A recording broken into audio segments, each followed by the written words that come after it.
are arrays. Now, an array is a little different than a variable, but they look similar and they operate similarly.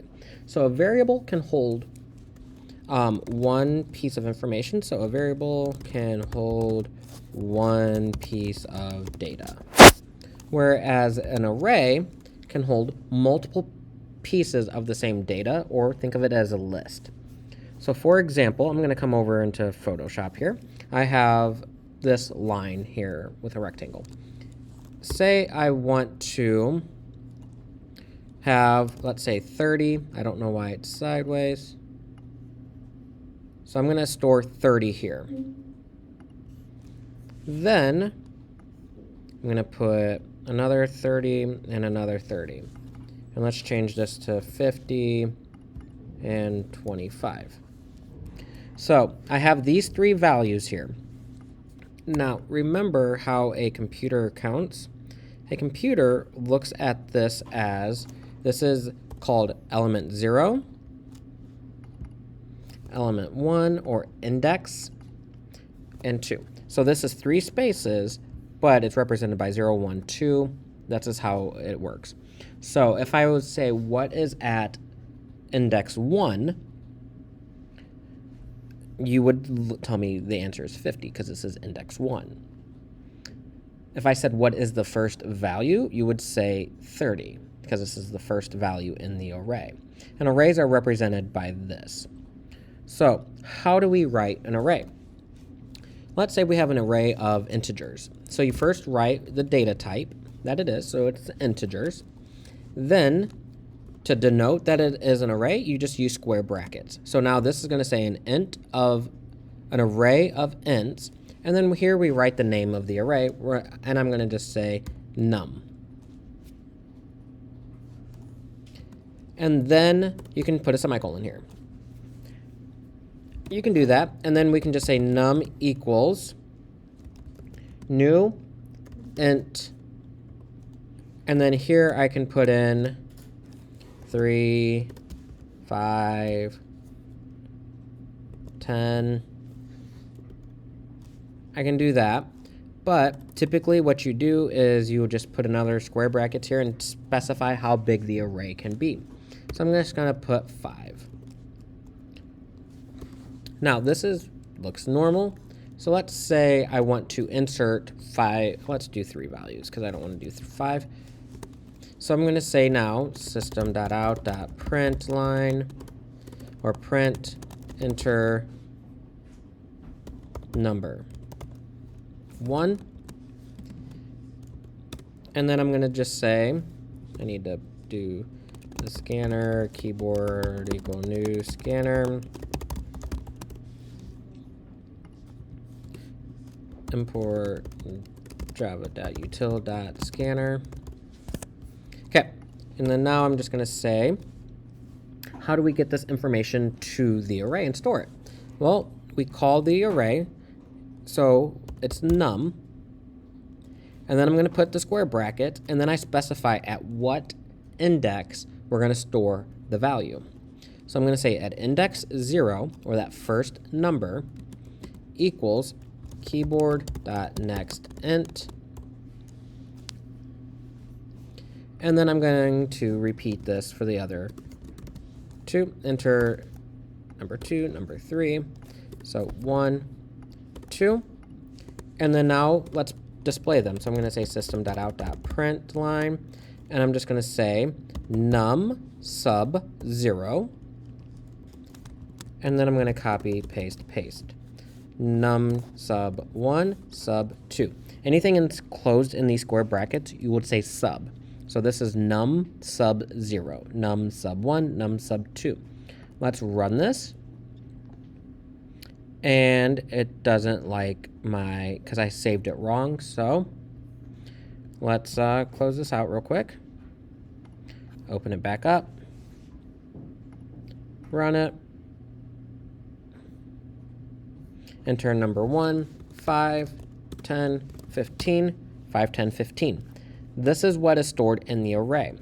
So if you noticed, I don't have multiple variables anymore. I just have this one. But What if we have an issue of somebody, like I said, I didn't want to enter in 5 things or type out 5 because it gets really wordy. How do we fix this to make it a little bit easier? And we can write the array all in one line as well. So let's change this up. I'm going to say hours, int array of hours equals new int square bracket, and then I'm going to make an employees constant. So final int employees equals 3. We have 3 employees. Now I can just say system.out.println enter employee hours below. And then now, instead of writing it every single time, we're going to just do a for loop. So I'm going to say for int index equals 0, index is less than employees, index plus plus, and then now inside of here, we just do what we did before, system.out.println, or let's go print. I'm going to say employee number plus, so I want this to count for us. Well, we start at 0, our counter, but we can't have 0 employees. So I'm going to say index plus 1. So we're automatically adding 1 to 0. And when it runs again, it's going to be at 2. You get what I'm saying.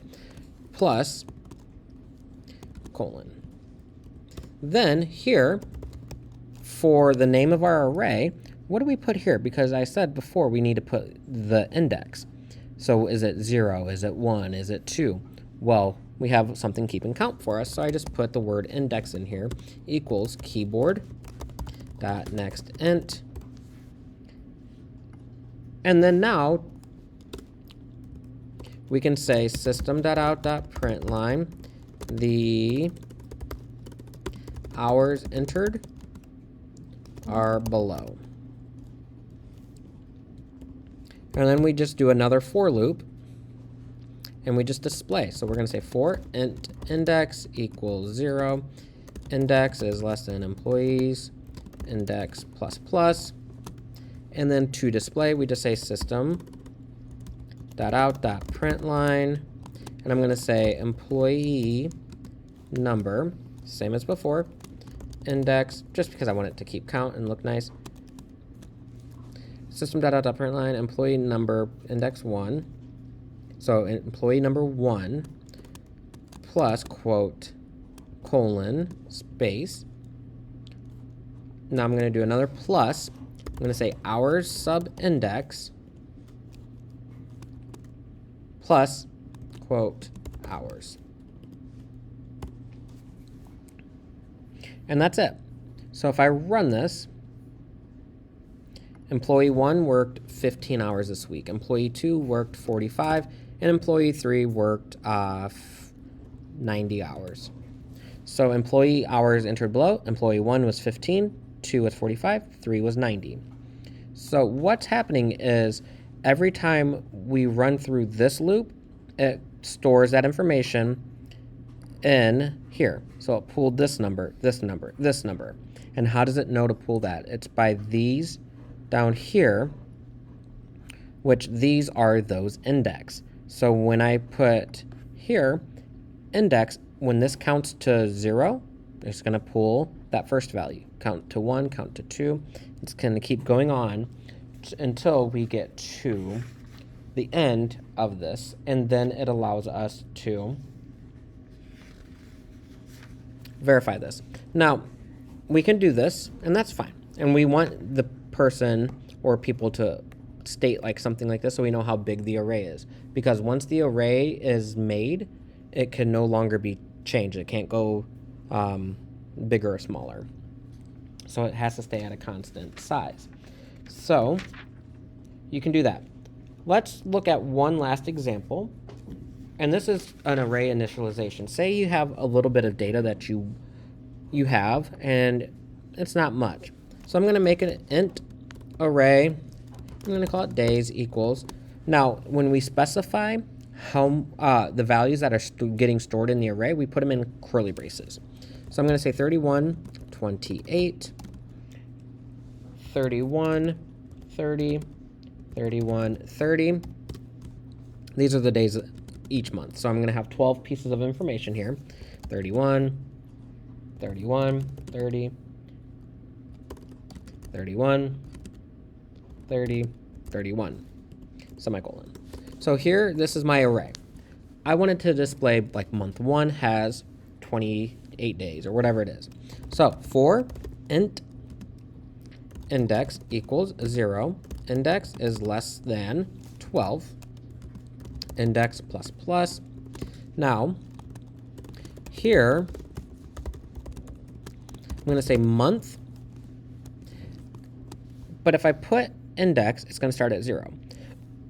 We can't have 0 months. So we have to do the same thing as before, index plus 1, because I want it to start counting at 1, plus quote has, plus, and then I'm going to say days sub index plus days. And that's it. So if I run this, it's going to just go through. Month 1 has 31 days, month 2, so on and so forth. So this is the beginning of learning about arrays. Arrays are just a list of information that is the same data type. So you can do integers, doubles, floats, strings. You can store that. So for example, say if I wanted to store people's names, I'm going to change this to a string. Let's change this to names, and I'm just going to say Johnny, Franklin, Ethan, Jasmine, and then Ralphie. Okay, so how many names is that? 1, 2, 3, 4, 5. So let's just say 5, and then I'm just going to go. And then to display it, we're just going to say names sub index. And then it's just going to display the names that I entered in. Johnny, Franklin, Ethan, Jasmine, Ralphie. Or Rappy. Ralphie. Can't spell. So you can do more than just numbers in an array. You can do, like I said, any type of data that we've worked with before. You can put them in an array and store that information. Until next time.